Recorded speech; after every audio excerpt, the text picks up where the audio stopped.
Welcome to Brief Encounters and the October episode of the Securities Regulation and Enforcement series.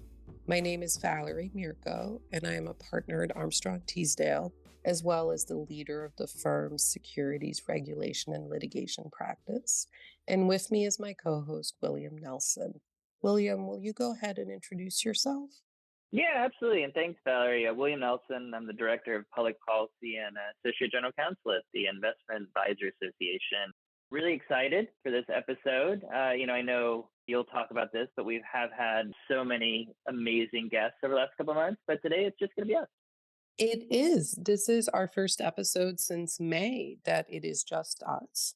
Today's October 15th, and I only mention this because a lot is happening right now in Washington. Of course, first and foremost, there's the government shutdown, which started at 12:01 on October 1st. And we are going to get to that a little bit later.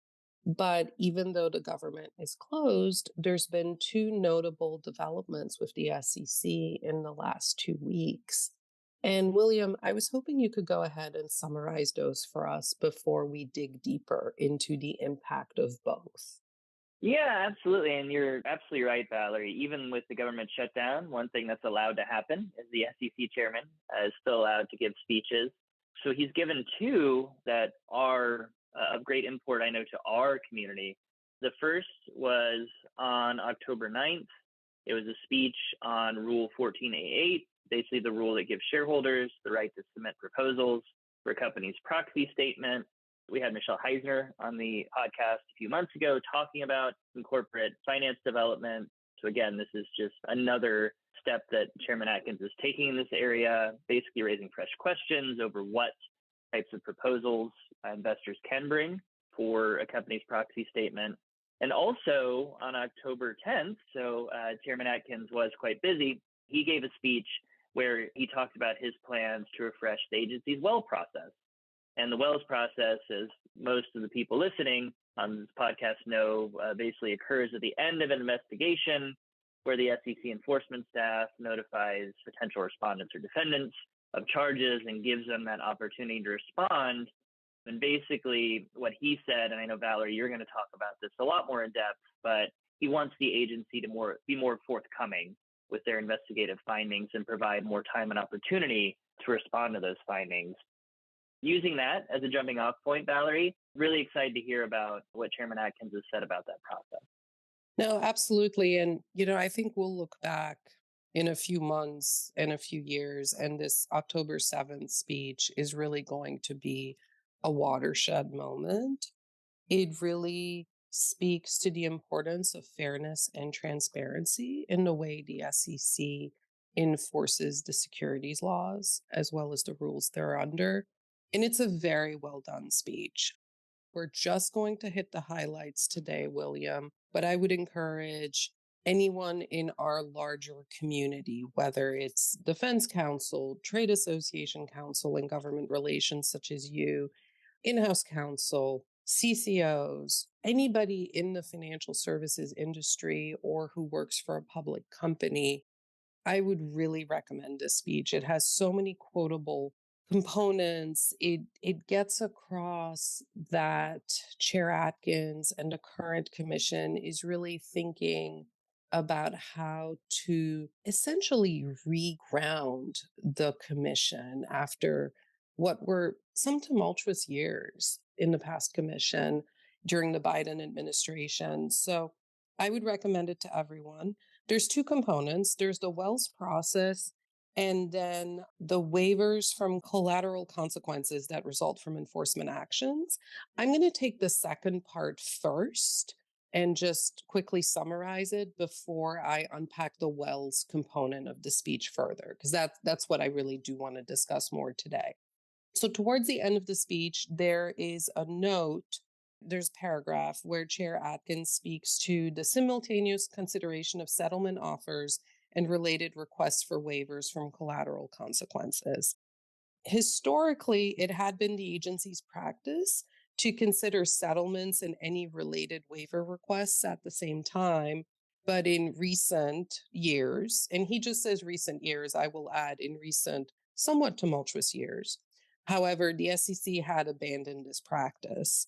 And so what we saw in recent years was enforcement staff negotiating settlements in, sort of one path or one silo, as the speech says, and then the policy division considering waiver requests in another silo with different timetables that brought about a lot of uncertainty. So what I really like about this speech is that Chair Atkins says unequivocally that he's making clear that staff from the enforcement divisions and the relevant policy divisions, whether it's IM or TM or Corp Fin, will present an offer of settlement in an enforcement action with a contemporaneous waiver request to the commission for simultaneous consideration.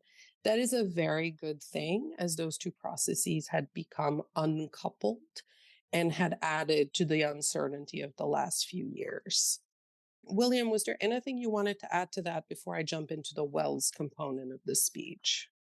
No, Valerie, I don't think so. Just one thing I did want to note, and this is something that I've seen come up from time to time, is that everyone in our community is so concerned, with rulemaking and, these types of more formal processes of the agency. But I'm always still very surprised, but I don't know why, when even just the speech from the chairman can really, create these new types of policies. And like you said, when we look back 2 to 3 months from now, it is a really big deal. So I thought that was just a really interesting point to make.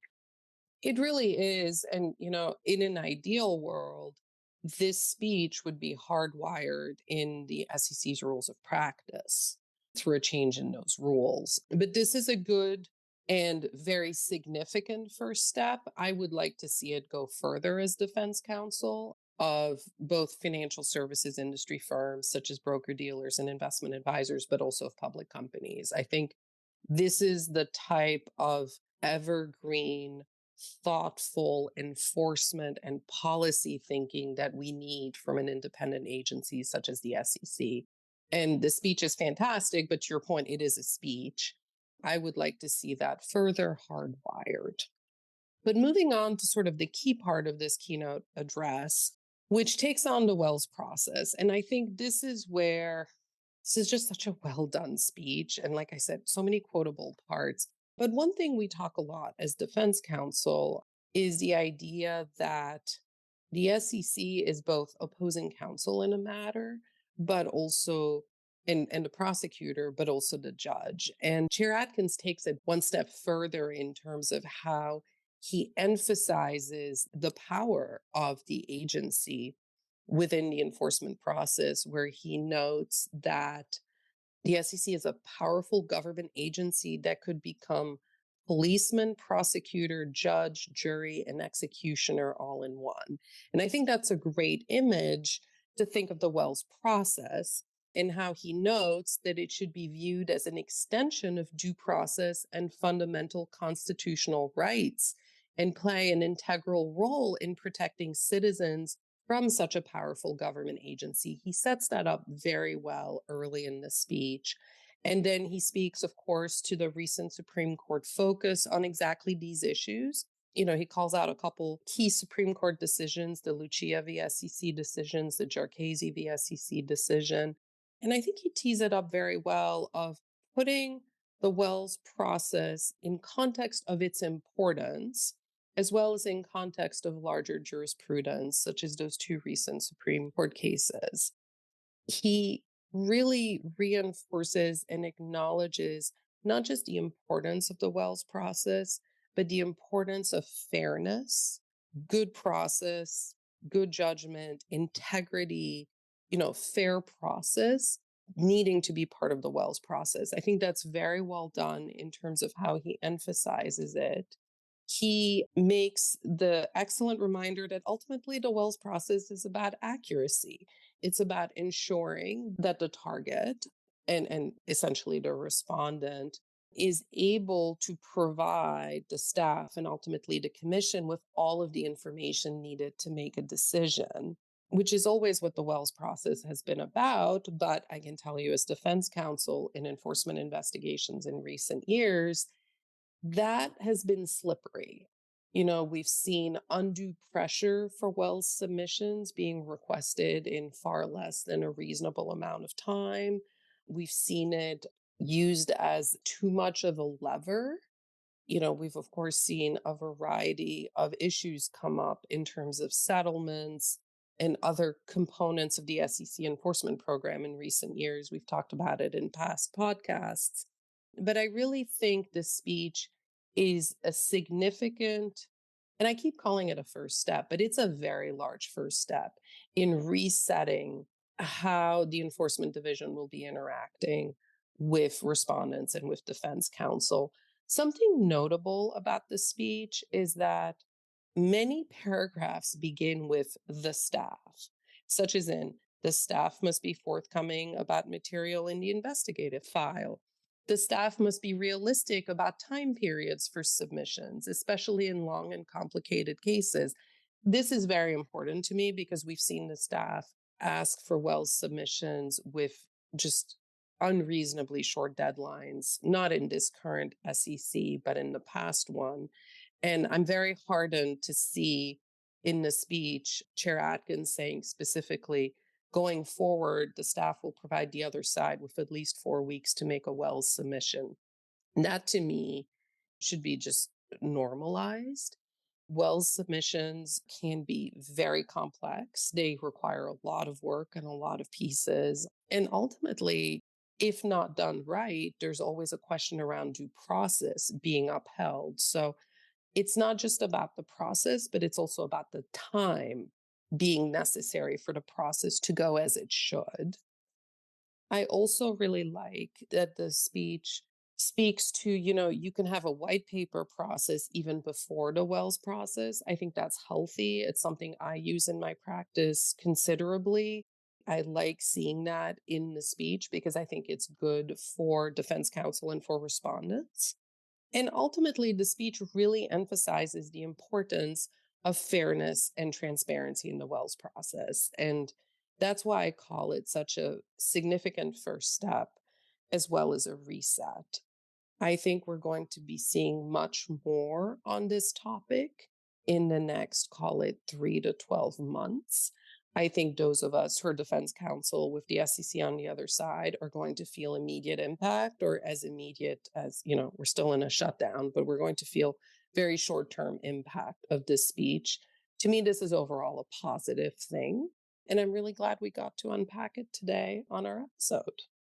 Yeah, absolutely. And I completely agree with you, Valerie. I think this hopefully will be that first step. And anytime I think a regulator will provide, more transparency and having that opportunity to respond. One thing we've heard a lot from this new administration is no more, regulation by enforcement, but also enforcement by enforcement. So I am hopeful that, we can look back at this as kind of the first step and more of a collaborative posture of the agency and working with firms to really maybe head off some of those issues before they become, public enforcement actions. No, I think that's exactly right, William. We do have a second Chair Atkins speech to discuss, and I was hoping you could take the lead on that. Absolutely, yeah. Chairman Atkins, again, still busy even during the shutdown.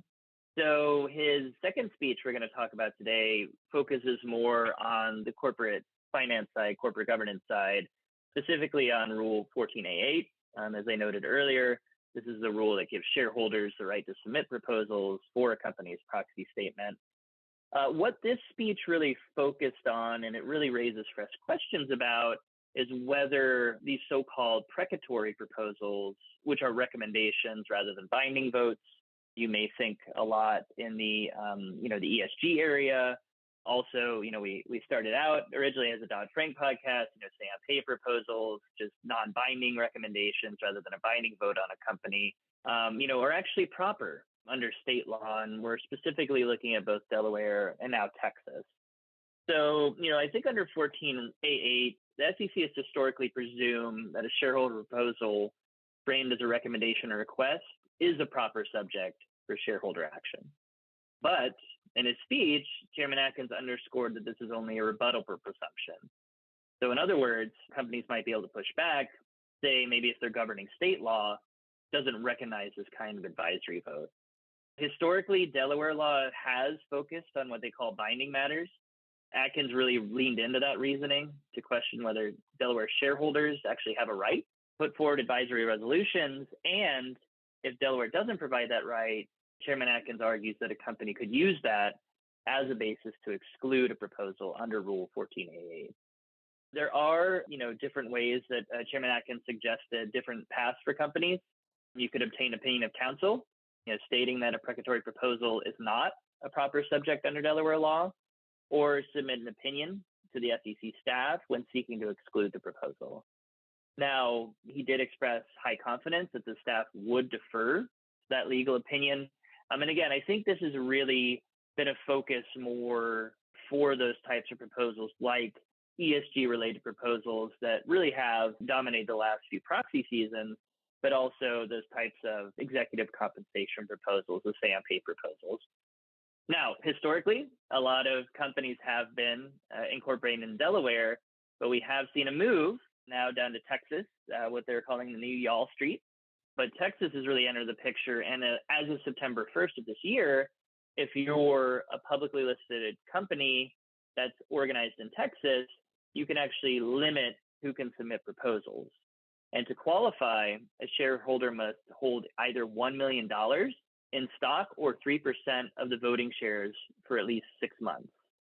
So again, that's a pretty big threshold if you're just, an ordinary retail investor or, someone who has a smaller amount of shares but still wants to submit proposals to the company.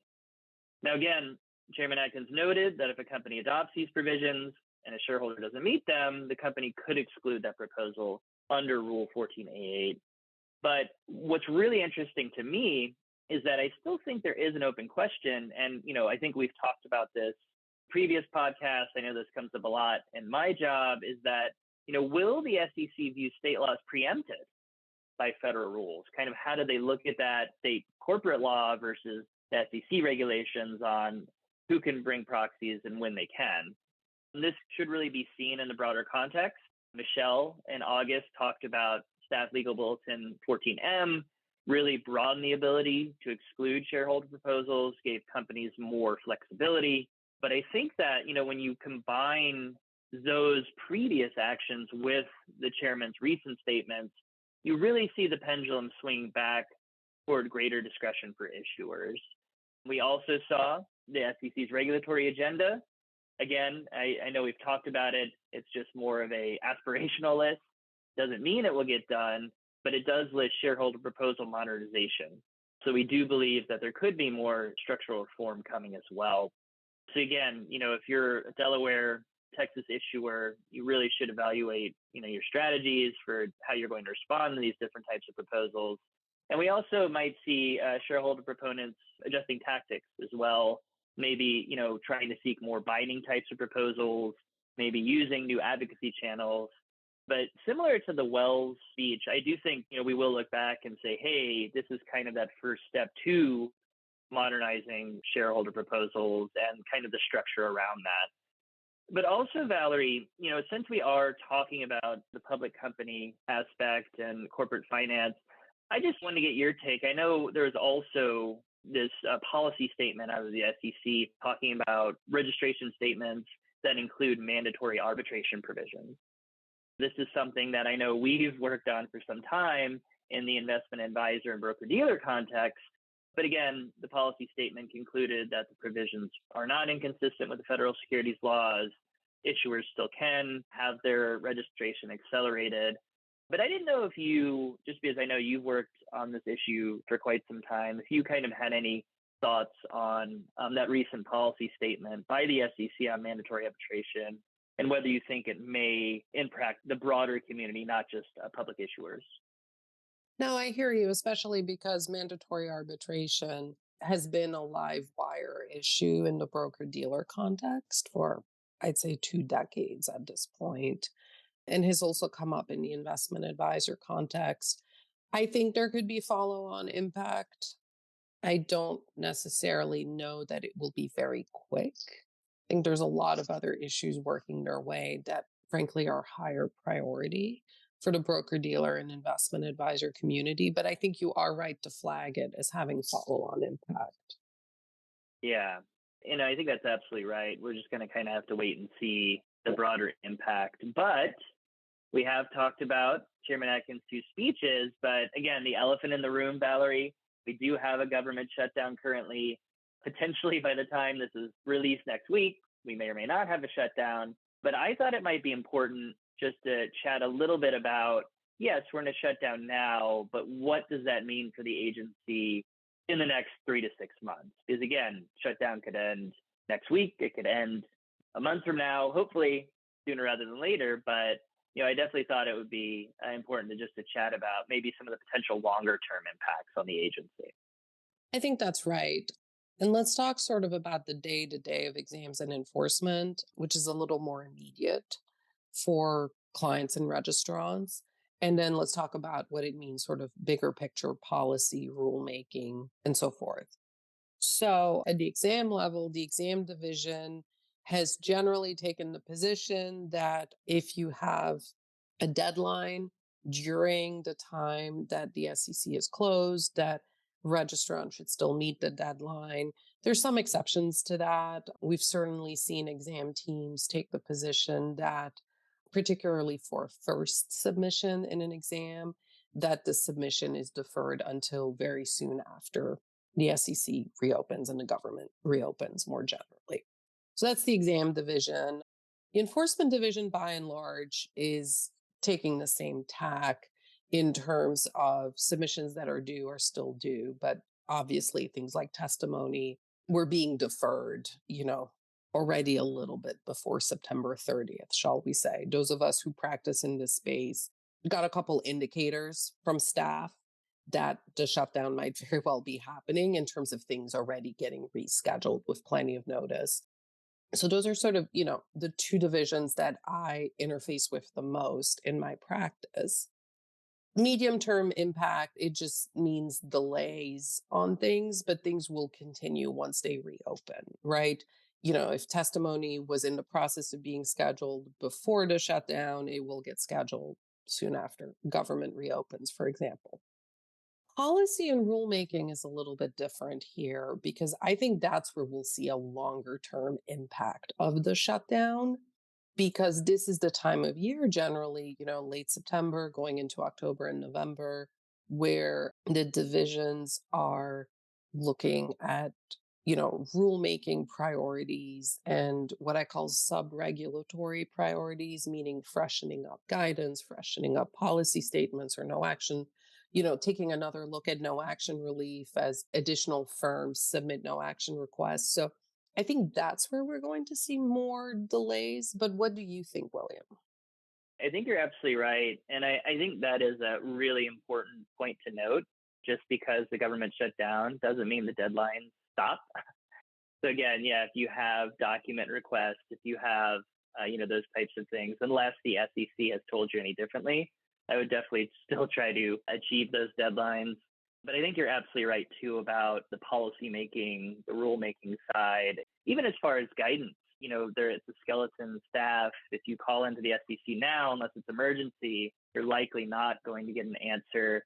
If you want to, start a new fund, register a new advisor, that can't happen during a shutdown. But I think you're absolutely right with respect to the long-term impacts.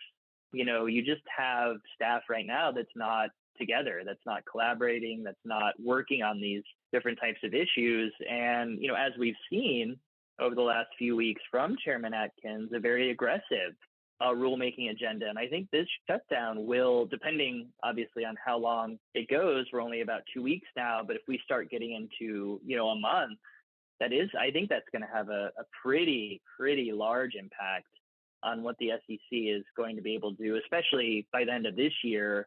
And if not, through the first couple of months of the next year, whether, we do see any types of proposals come out for those things that were on the regulatory agenda. I think that's exactly right. And I'm glad you reminded me of the emergency skeleton staff. Indeed, if there is some kind of misappropriation emergency, something that requires a TRO, there is staff to handle that at the enforcement division. But sort of the day-to-day of an enforcement investigation is paused right now. The day-to-day of an exam is paused. And to your point, the day-to-day of policymaking and rulemaking is very much paused. And I think that will have the longer term impact in terms of what the staff and the commission can achieve before the end of this calendar year and frankly, before spring. Yeah. And again, it's always one of those kind of to be determined. But anytime, again, you have a government shutdown where you have staff that's literally not able to work on issues, I think that's just going to lead to delays. And, we may or may not know the unintended consequences, till a few months down the road. Unfortunately, that's right, I will add. The other thing I wanted to note is whether or not the shutdown has ended by the time this episode drops. What we've discussed today is going to remain relevant, whether or not the government has reopened by the time our listeners are hearing this. Yeah, absolutely. I think, those, especially the mid and long term impacts, even the short term impacts, even when the government reopens, staff has to get back in the office. They can't even check emails. So they could have thousands of emails waiting for them at the office. So, yeah, I think even if the shutdown ends within the next week or within the next 2 weeks, I think there'll still be a kind of a getting back to work period where people are going to have to rev back up and get back into the swing of things. That's exactly right. I think that's as good a note as any to end today's episode. And we will be back in November to discuss some of the same issues, as well as go back to our longer term discussion this year on crypto and artificial intelligence and the impact of technology on this space. So, William, till next time. Absolutely, Valerie. Thank you so much. And thank you again to all our listeners.